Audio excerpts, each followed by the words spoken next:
This is Mike Schaadt, Director Emeritus of the Cabrillo Marine Aquarium, and I'm going to be reading chapter 45 from the great American novel Moby Dick, The Affidavit.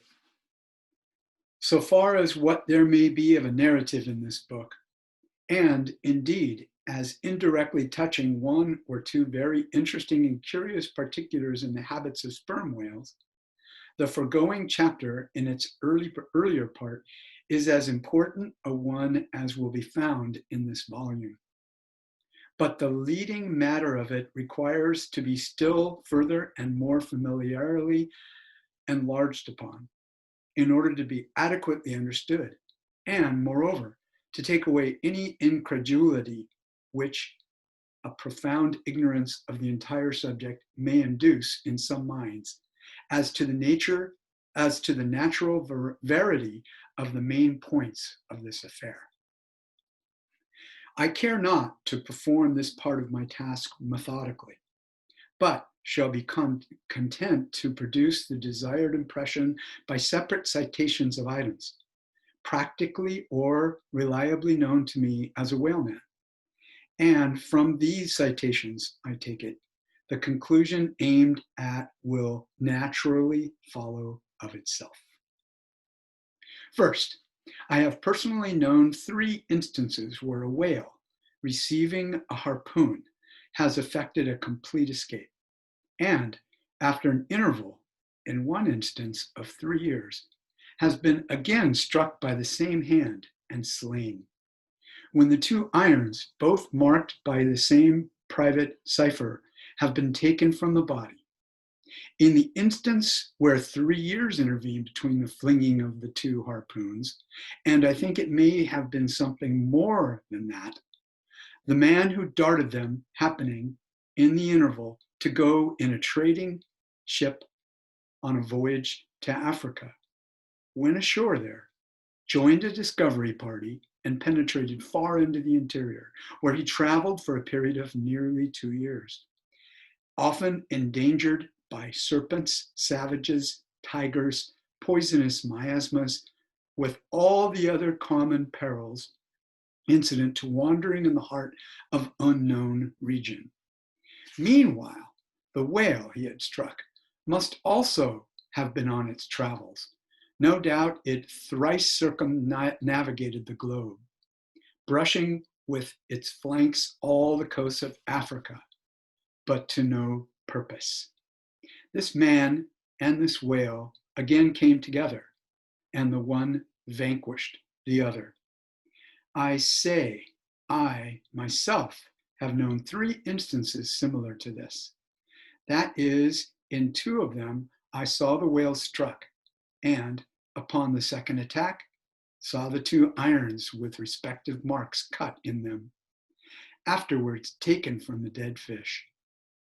In the 3-year instance, it so fell out that I was in the boat both times, first and last, and the last time distinctly recognized a peculiar sort of huge mole under the whale's eye, which I had observed there 3 years previous. I say 3 years, but I am pretty sure it was more than that. Here are the 3 instances then, which I personally know the truth of, but I have heard of many other instances from persons whose veracity in the matter there is no good ground to impeach. Secondly, it is well known in the sperm whale fishery, however ignorant the world ashore may be of it, that there have been several memorable historical instances where a particular whale in the ocean has been at distant times and places popularly recognizable. Why such a whale became thus marked was not altogether and originally owing to his bodily peculiarities as distinguished from other whales. For, however peculiar in that respect any chance whale may be, they soon put an end to his peculiarities by killing him and boiling him down into peculiarly valuable oil. No, the reason was this, that From the fatal experiences of the fishery, there hung a terrible prestige of perilousness about such a whale as there did about Rinaldo Rinaldini, insomuch that most fishermen were content to recognize him by merely touching their tarpaulins when he would be discovered lounging by them on the sea, without seeking to cultivate a more intimate acquaintance. Like some poor devils ashore that happen to know an irascible great man, they make distant, unobtrusive salutations to him in the street, lest, if they pursued the acquaintance further, they might receive a summary thump for their presumption. But not only did each of these famous whales enjoy great individual celebrity, nay, you may call it an ocean-wide renown. Not only was he famous in life and now is immortal in forecastle stories about after death, but he was admitted into all the rights, privileges, and distinctions of a name. Had as much a name indeed as Symbiosis or Caesar. Was it not so, O Timor Tom, thou famed Leviathan, scarred like an iceberg, who so long didst lurk in the oriental straits of that name, whose spout was oft seen from the palmy beach of Ombay? Was it not so, O New Zealand Jack, thou terror of all cruisers that crossed their wakes in the vicinity of the Tattoo Island? Was it not so, O Marquand, King of Japan, whose lofty jet they say at times assumed the semblance of a snow-white cross against the sky? Was it not so, O Don Miguel, thou Chilean whale, marked like an old tortoise with mystic hieroglyphics upon the black? In plain prose, here are 4 whales, as well known to the students of cetacean history as Marius or Scylla to the classic scholar. But this is not all.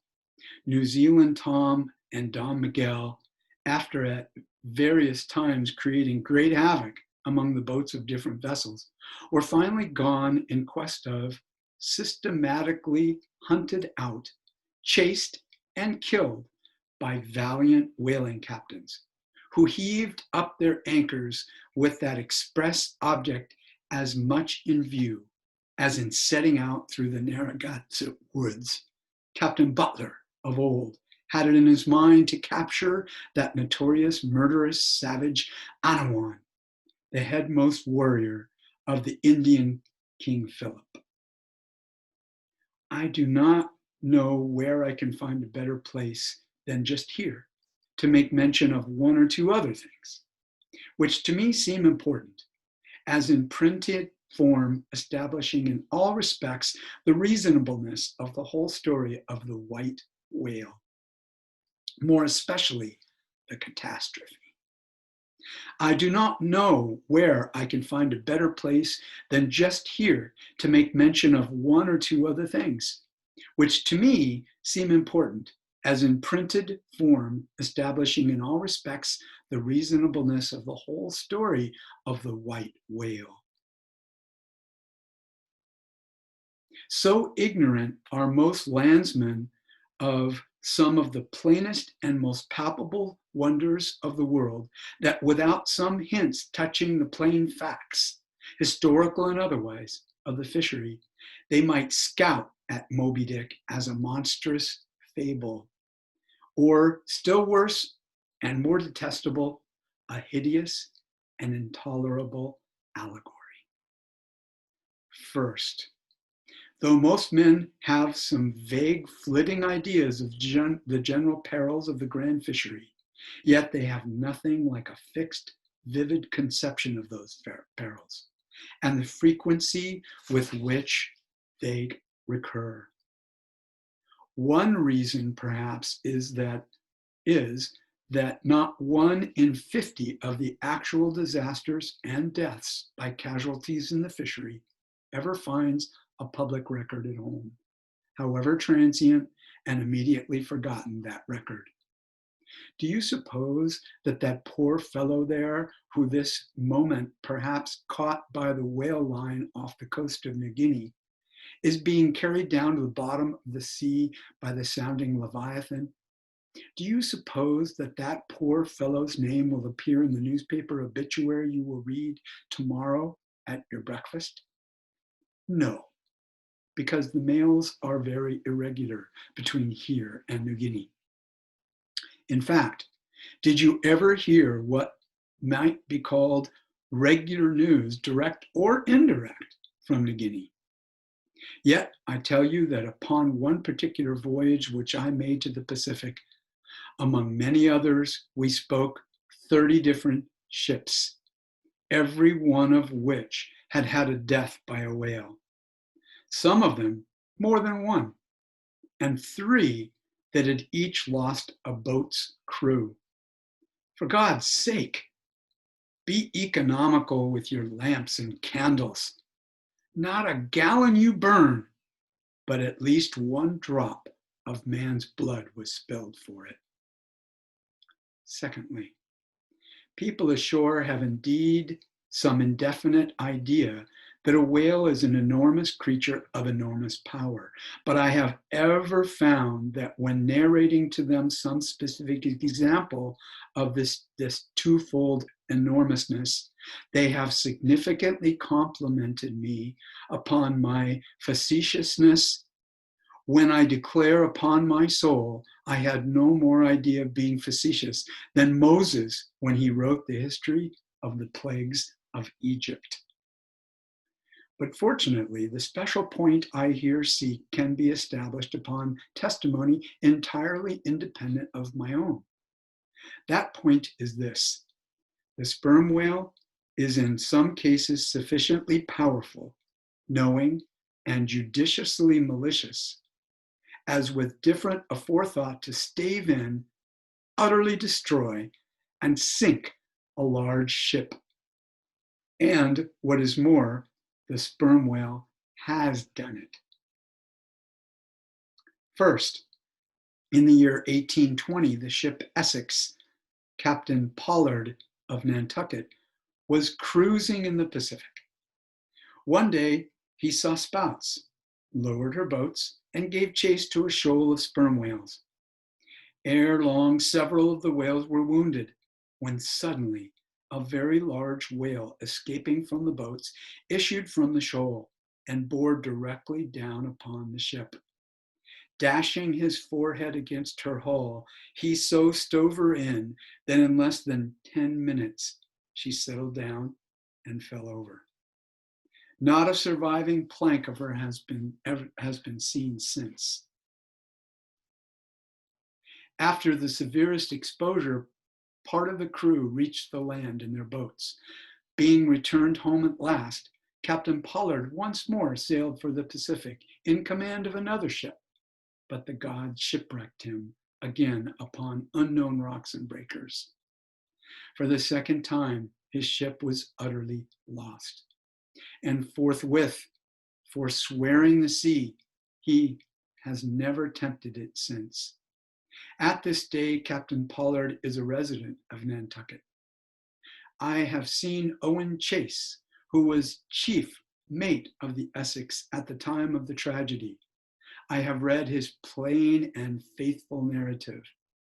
I have conversed with his son, and all this within a few miles of the scene of the catastrophe.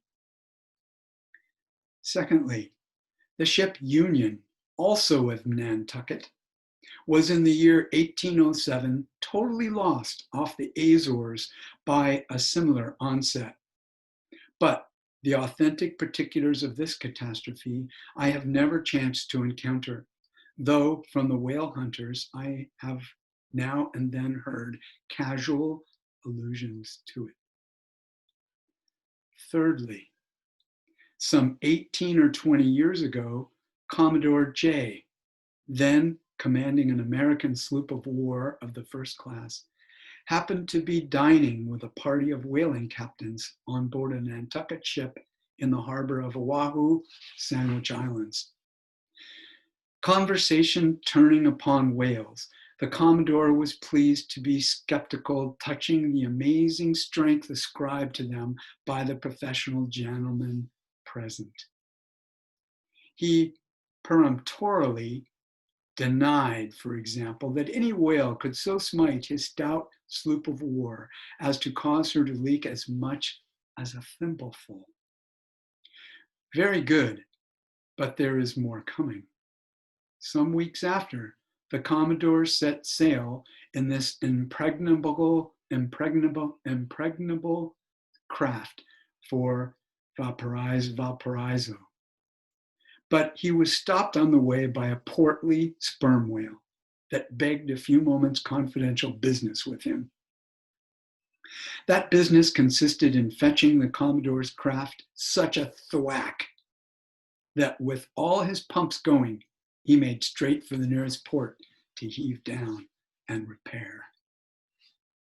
I am not superstitious, but I consider the Commodore's interview with that whale as providential. Was not Saul of Tarsus converted from unbelief by a similar fright? I tell you, the sperm whale will stand no nonsense. I will now refer you to Langsdorff's voyages for a little circumstance in point, peculiarly interesting to the writer hereof. Langsdorff, you must know by the way, was attached to the Russian Admiral Krusenstern's famous discovery expedition in the beginning of the present century. Captain Langsdorff thus begins his 17th chapter. By the 13th of May, our ship was ready to sail, and the next day we were out in the open sea on our way to Oshkosh. The weather was very clear and fine, but so intolerably cold that we were obliged to keep our fur clothing on. For some days we had very little wind. It was not till the 19th that a brisk gale from the northwest sprang up. An uncommon large whale, the body of which was larger than the ship itself, lay almost at the surface of the water, but was not perceived by any one on board till the moment when the ship, which was in full sail, was almost upon him, so that it was impossible to prevent its striking against him. We were thus placed in the most imminent danger, as this gigantic creature, setting up its back, raised the ship 3 feet at least out of the water. The masts reeled, and the sails fell altogether. While we who were below all sprang instantly upon the deck, concluding that we had struck upon some rock. Instead of this, we saw the monster sailing off with the utmost gravity and solemnity. Captain de Wolf applied immediately to the pumps to examine whether or not the vessel had received any damage from the shock. But we found that very happily it had escaped entirely uninjured. Now, the Captain de Wolf here alluded to as commanding the ship in question is a New Englander who, after a long life of unusual adventures as sea captain, this day resides in the village of Dorchester near Boston. I have the honor of being a nephew of his. I have particularly questioned him concerning this passage in Langsdorff. He substantiates every word. The ship, however, was by no means a large one, a Russian craft built on the Siberian coast and purchased by my uncle after bartering away the vessel in which he sailed from home. In that up and down manly book of old-fashioned adventure, so full, too, of honest wonders, the voyage of Lionel Wafer, one of ancient Dampier's old chums, I found a little matter set down so like that just quoted from Langsdorff that I cannot forbear inserting it here for a corroborative example, if such be needed. Lionel, it seems, was on his way to John Ferdinando, as he calls the modern Juan Fernandez. In our way thither, he says, about 4 o'clock in the morning, when we were about 150 leagues from the main of America, our ship felt a terrible shock, which put our men in such consternation that they could hardly tell where they were or what to think. But everyone began to prepare for death. And indeed, the shock was so sudden and violent that we took it for granted the ship had struck against a rock. But when the amazement was a little over, we cast the lead and sounded, but found no ground. The suddenness of the shock made the guns leap in their carriages, and several of the men were shaken out of their hammocks. Captain Davis, who lay with his head on a gun, was thrown out of his cabin. Lionel then goes on to impute the shock to an earthquake and seems to substantiate the imputation by stating that a great earthquake, somewhere about that time, did actually do great mischief along the Spanish land. But I should not much wonder if, in the darkness of that early hour of the morning, the shock was, after all, caused by an unseen whale vertically bumping the hull from beneath. I might proceed with several more examples, one way or another known to me, of the great power and malice at times of the sperm whale. In more than one instance, he has been known not only to chase the assailing boats back to their ships, but to pursue the ship itself and long withstand all the lances hurled at him from its decks. The English ship Fusil Hall can tell a story on that head. And as for his strength, let me say that there have been examples where the lines attached to a running sperm whale have, in a calm, been transferred to the ship and secured there, the whale towing her great hull through the water as a horse walks off with a cart. Again, it is very often observed that if the sperm whale once struck is allowed time to rally, he then acts not so often with blind rage as with willful, deliberate designs of destruction to his pursuers. Nor is it without conveying some eloquent indication of his character that upon being attacked, he will frequently open his mouth and retain it in that dread expansion for several consecutive minutes. But I must be content with only one more and a concluding illustration, a remarkable and most significant one, by which you will not fail to see that not only is the most marvelous event in this book corroborated by plain facts of the present day, but that these marvels, like all marvels, are mere repetitions of the ages, so that for the millionth time we say amen with Solomon. Verily, there is nothing new under the sun. In the 6th Christian century lived Procopius, a Christian magistrate of Constantinople, in the days when Justinian was emperor and Belisarius general. As many know, he wrote the history of his own times, a work every way of uncommon value.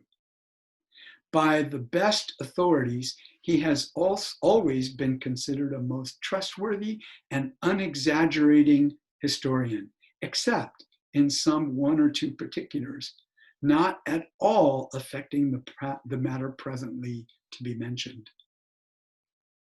Now in this history of his, Procopius mentions that during the term of his prefecture at Constantinople, a great sea monster was captured in the neighboring Propontis, or Sea of Marmora.